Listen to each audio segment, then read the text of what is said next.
All right, diving back into the JFK files, we're continuing our unpredictable journey. That's it, yeah.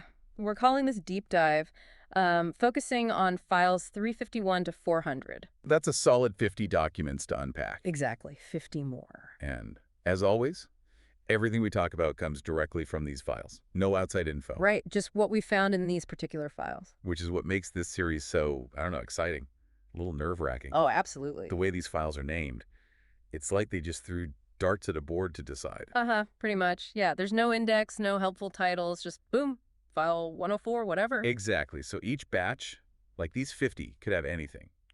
We're going in blind, really. Totally blind. It's a total surprise every time. And of course, big disclaimer here, we're AI systems. So our analysis, it's all based on the actual text of the files. Right, we're not historians or, experts in this area. So take it all with a grain of salt. Exactly. We're just processing what we see, basically. Human experts can give you much richer context. For sure. But for now, let's see what secrets these files hold, shall we? Let's dive in. All right, starting with file 104-1010-10316. Meet Mitchell Livingston Werbel III, born 1918. Background in the OSS, Office of Strategic Services, back in World War II. Okay, OSS. And then this document mentions connections to CIA activities between the OSS and, now, this time period. It specifically says Far East and Caribbean. And get this, they describe him as, quote, a wheeler-dealer, con man, arms peddler, and soldier of fortune. Whoa. That's quite a description, all those things, huh? That's someone who could be both useful and dangerous, I think. Absolutely. The same file mentions John Patrick Muldoon, born 1937. He's an FBI informant, specifically FBI informant of allegations regarding CIA activities. So right away we're seeing some tension maybe between the FBI and CIA. For sure. It says he was assigned to the Far East, Malaysia, Bangkok, Indonesia, places like that. Far East, got it. But it doesn't sound like he lasted long. Leave without pay in 71, disability retirement in 72. Wow, so just a year later? And then it says he was employed by Security Consultants International. Interesting. You gotta wonder what people did after leaving the agency. Right. What kind of work did they find themselves doing? Especially with a background like that, soldier of fortune and all. Then there's mention of another guy, possibly Steve Van Cleve from Atlanta, Georgia. Could be the same guy as a State Department employee who was working for the CIA in Latin America, undercover at Coca-Cola. Coca-Cola? Really? Like the soda? Apparently. It's like something out of a spy movie. Using a big company like that as a cover makes you blend in, right? Right. You'd never suspect the Coca-Cola guy. It also says he was known to FBI guys in Buenos Aires. Again, that FBI connection popping up. Okay, next up, a bunch of files with no real info. 104, 10110, 110, 104, 108, 104, 10111, 10527, 104, 10111, 10527, 104, 10111, 1010, 10688. Nothing we can analyze yet. Blank slates. Happens all the time with archives like these. Could be something, could be nothing. Moving on to file 104, 101, 101, 11044. And this one's different. It's a seminar room roster. Operations Familiarization Course, #24. Ooh, training day at the CIA. List people by badge number and which room they're assigned to. Room D, Room F. Names like Afanito, Bannock, Butenhoff, Cantwell. A whole bunch of them. Interesting. So we're getting names here, actual people. But here's the thing. There's a handwritten note that says, Kalish ran this group. Okay, so maybe Kalish was the instructor. Possibly. And another note, it's hard to read, but it says something like, reported something schedule exposed to something as a poor something practice. Sounds like they're worried about operational security. Even a training schedule could be sensitive. Definitely. It's not just names on a list. Makes you think about the internal culture. Files 104, 104, 101, 11, 101, 101, 101, 101, 101, 101, 104, 104, 101, 101, 101, empty again. Same with 104, 101, 101, 103, 23. This one's a familiar tune. Another FBI memo, FBI investigation of allegations regarding CIA activities. And guess who pops up? If you're going to say Werbel and Muldoon. Bingo. Mitchell Livingston, Werbel III, and John Patrick Muldoon. Same info as before. Okay, so these two were definitely on someone's radar, both FBI and CIA. Multiple files about them. Makes me wonder what they were up to.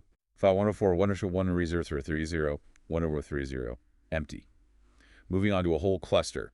184, 10113, 10113, 1003. These all have to do with Conane, Lucy Emile. First one's an overseas processing sheet. Calls him Area Ops Off Major. Office and Division FE. Okay, FE probably Far East. That's right. Travel date, May 3, 1954.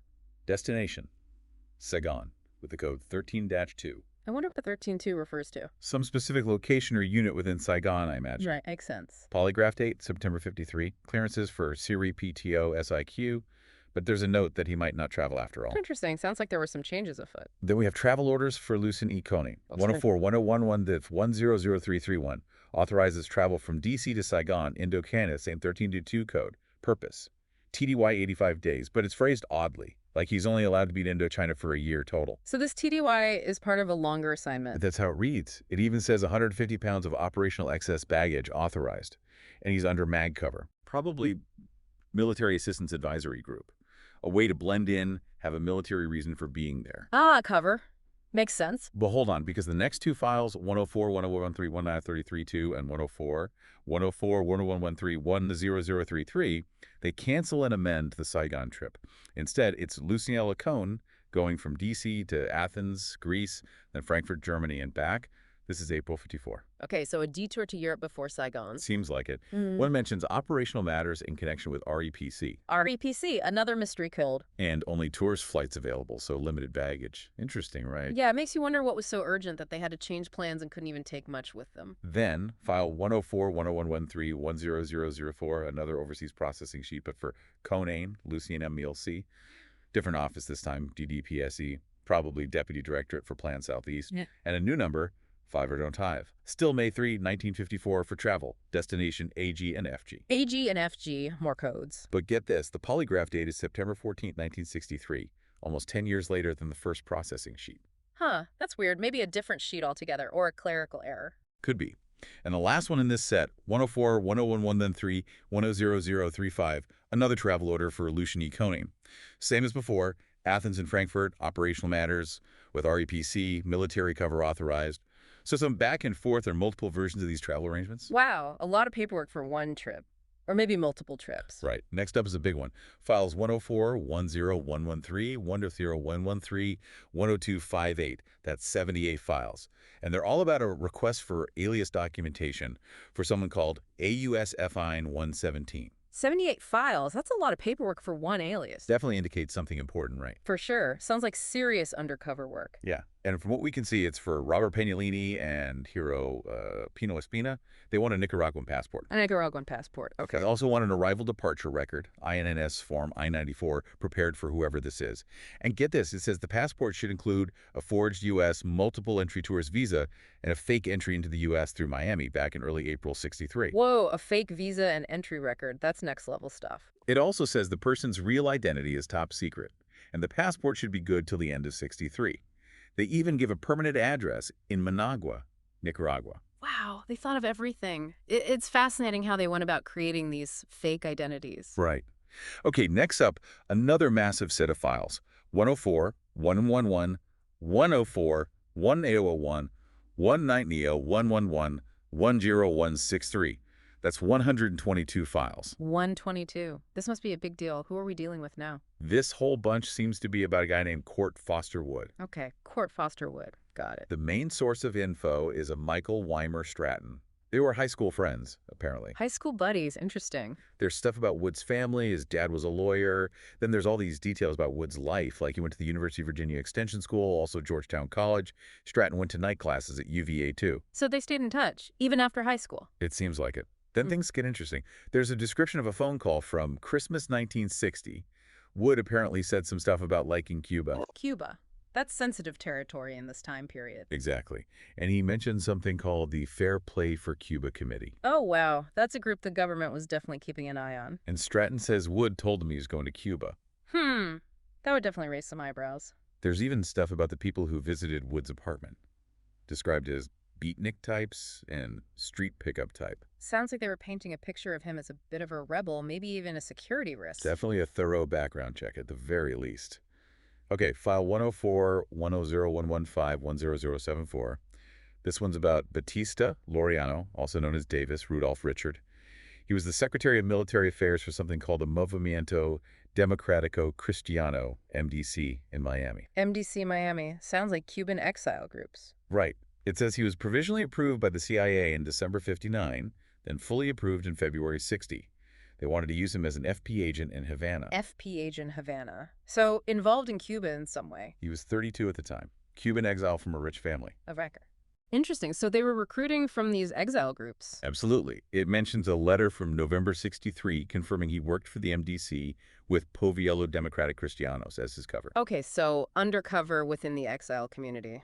What else? There's a link to a General Balke Kirli, president of the Hungarian Freedom Fighters Federation. He set up meetings and stuff. Hungarian freedom fighters, so anti-communist groups. The file also says that in January 61, Batista was in New York, coordinating between the MDC and, get this, the New York Police Department. Wow, NYPD, that's unexpected. It says he sent 19 guys to the department. Don't know the details, though. Yeah, what were they doing? A lot of unanswered questions there. For sure. Okay, files 104, 1010116, 100261, and 104, 1011116, 10203.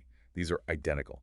Memos about an article from December 67. It was in Ramparts magazine, titled The CIA's Brown and Root Dimensions. Brown and Root, that's a big company, construction and engineering, I think. Yeah, huge. And these memos list their employees that the CIA approved for contact. Names and approval dates. Goes back to 1950 all the way up to 66. So a long-standing relationship. Definitely. Names like White, Ross, Town, Isaac Newton, Warner, Merritt Allen, lots more. Got it. So we're seeing their network of contacts, who they were working with? It also mentions there's no file on the Brown Foundation specifically, but there's a memo about it to the deputy director, plans. Interesting. And then we get into all these foundations and organizations. First, there's the Vernon Fund, codename Herman, created in '58, and it was a cover and funding channel for Project Redskin. Project Redskin, another code name. Wonder what that was all about. It names board members: Albert Blair Dyke III, William George Carr. Security approvals for both. So a lot of layers here. Foundations, projects, all connected to the CIA. Right. Then it mentions the World Confederation of Organizations of the Teaching Profession, WCOTP. Teachers. Yeah, WCOTP. Security clearances for some guys connected to it, Raymond Joseph Smike and John Thompson. Then it says there are negative OS indices on the Cabot Foundation and American Friends of the Middle East, which was Project Hypometer.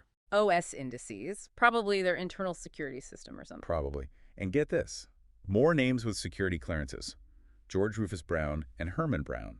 They were with Brown and Root. Right, the big construction company. Also, Thomas D. Cabot, Jr., and someone named Leon Jaworski. Wow, this is a whole web of connections. Hard to keep track. Totally. The list goes on. Ouida Culp Hobby, William Pettis Hobby. Lots of names. Okay, so lots of people with links to the CIA, either directly or through these organizations. Yeah. Files 104, 101, 100, 1075 through 104, 100, 10077. Those are something different. Supplemental personal history statements for a guy named Daniel Flores. Personal history statements, so like a super detailed background check. Exactly.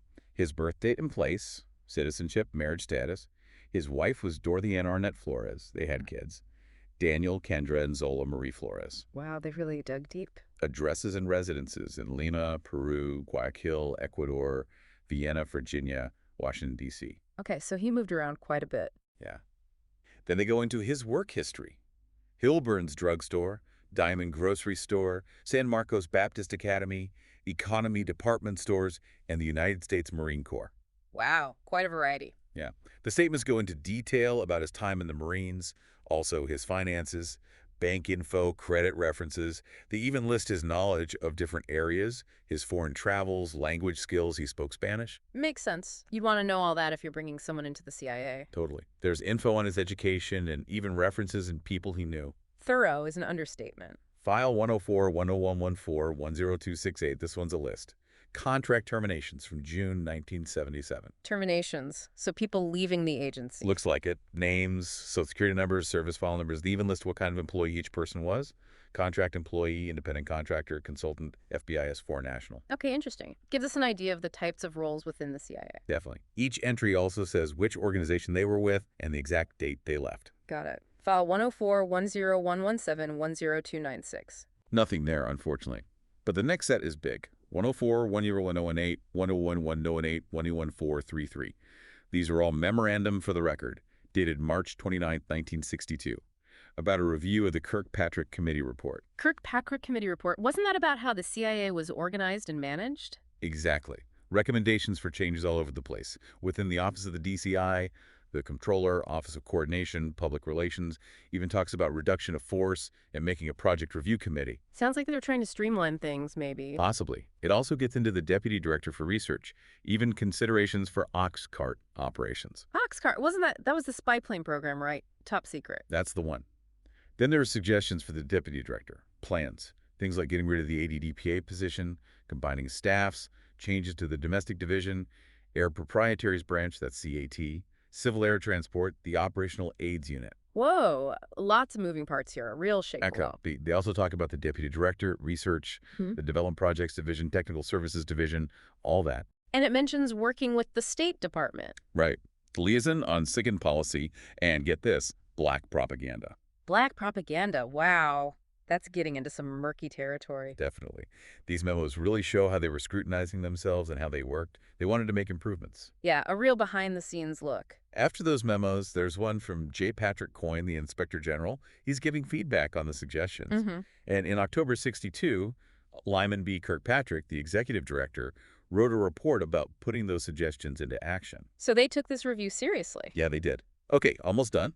Files 104, 101, 119, 10182, and 104, 111, 191, 83. These are notes and a memo about a manuscript. Title, Give Us This Day, CIA and the Bay of Pigs Invasion, by Edward J. Hamilton. These pigs. That's a big one. Right. It had been going around publishing circles since mid-1968, apparently without the CIA's okay. Oh, they wouldn't like that. A book about the Bay of Pigs? William Buckley from National Review even considered publishing it, called it controversial. Controversial is an understatement, I bet. Hamilton, the guy who wrote it, he said it was his personal story. He was a senior CIA guy during the Bay of Pigs. Okay, so an insider's account. Exactly. And there are notes about what's in the manuscript, specific chapters people mentioned, like Knight, who they think is Dave Phillips, Bender, Ambassador Bonsall, Tracy Barnes, Jake Esterline. Wow. So they were really dissecting this thing, seeing what he revealed. Trying to assess the damage, maybe. And finally, files 104, 101, 1019, 1 year of 220 through 104, 10119, 1R19, 10339. Another 120 files and nothing we can analyze yet. Back to the drawing board with those. Well, there you have it. 50 files, and as always, a mixed bag. Personnel files, travel details, FBI investigations, internal reviews, aliases, background checks, worries about publications. Really shows how diverse the CIA's work was. And how unpredictable this series is. We never know what we'll find. We're just AI. After all, we do our best to process the info, but humans can definitely add more context. Absolutely. We're just scratching the surface. The thing that struck me, going through all this, is how connected some of it is. Those repeated mentions of Werbel and Muldoon, the travel stuff with Conane, the massive file on Wood. Right. Makes you wonder what the bigger story is. Exactly. What else is hidden within all these files? It's like a giant puzzle, and we've only got a few pieces. It definitely makes you think. And that's what this deep dive is all about, giving you a glimpse into this era and letting you ponder what it all means. Exactly. There's so much more to uncover. Thanks for joining us on this deep dive. Until next time. See you then.